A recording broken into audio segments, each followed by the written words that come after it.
You know that feeling, right? That little jolt of panic when the Wi-Fi drops or you see no service pop up on your phone.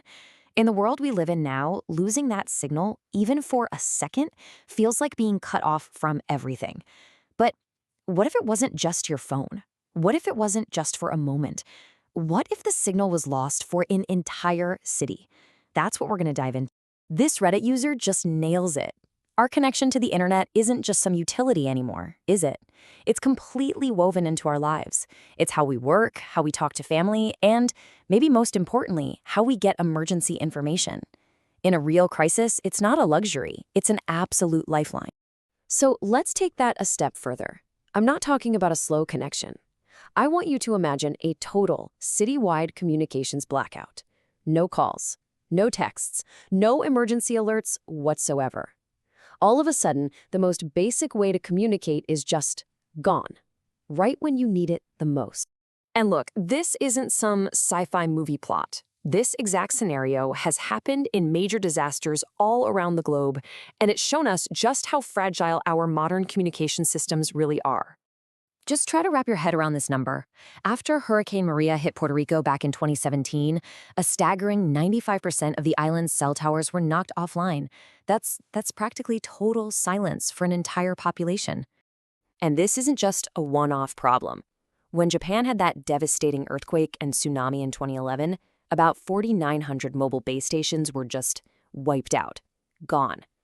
Even in one of the most teched-out countries in the world, the network just snapped.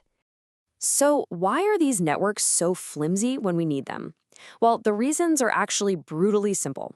First, you've got physical damage. Towers and cables literally get destroyed. Second, the power goes out. And those backup batteries for cell towers, they usually last less than 8 hours. And finally, you get a network overload. Everyone frantically tries to use the few towers that are left, and the whole system just grinds to a halt. Now, to solve this very modern, very high-tech problem, the answer might actually be hiding in the past. Yeah, we're going to take a look at a pretty surprising lesson from the age of Victorian telegrams. And trust me, it's not what you think. Okay, this is where our modern ideas get completely flipped upside down. We all think of the telegram as like the Victorian internet, super fast, totally revolutionary. But get this, inside a big city like London, the old-school letter post was often faster and way, way cheaper. A letter could get delivered in just a couple of hours, while a telegram might take even longer, because you had to wait for a messenger to physically run it to you. This quote from the historical research just sums it up perfectly. What it shows is that the shiny new technology wasn't always the best tool for the job. The system that was already there, the post, was incredibly efficient for local communication. And here's the kicker that shows just how dominant that old system was. In 1868, the total number of telegrams sent was less than 1% of the letters. The telegram was a powerful invention, for sure, but it was really for long-distance, urgent messages, not a replacement for the everyday, super reliable postal service. And this is the key lesson right here. The telegram service didn't reinvent the wheel. You know how it finally succeeded? By basically copying the post office. It used central offices to collect messages and messengers to deliver them, just like the system everyone already knew and trusted. It was a new layer of tech built on the logic of the old one. So how in the world does a 19th century history lesson help us with our fragile modern networks?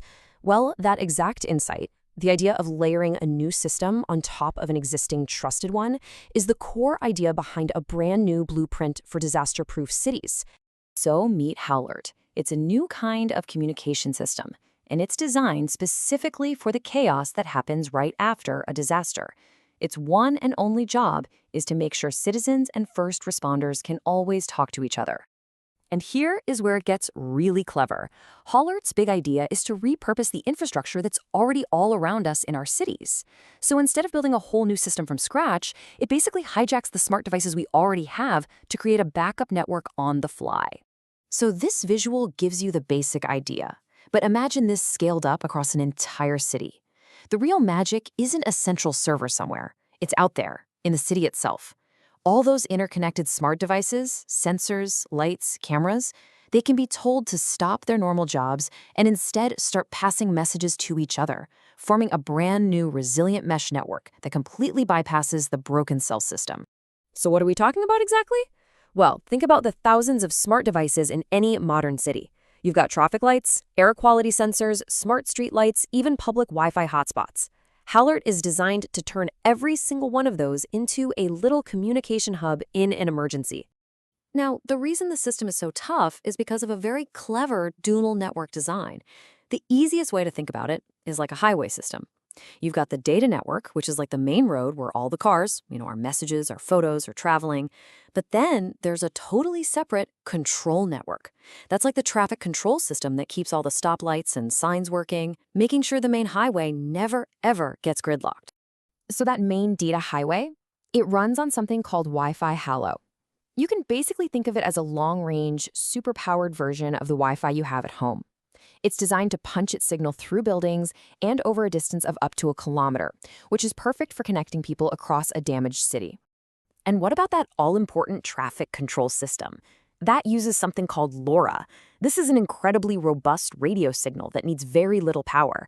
Its whole job is to act as the network's unbreakable nervous system, this tiny, ultra-reliable pulse that just keeps everything coordinated, even if the main power is out. So when you zoom out from all the tech, you start to see this fascinating pattern, this thread that connects a Victorian postboy to the smart sensors of tomorrow. It's really a story about our fundamental human need to stay connected. Let's just walk through it one more time. The letterpost was our first great resilient network. The telegram then added a new, faster layer on top of it, using that same basic logic.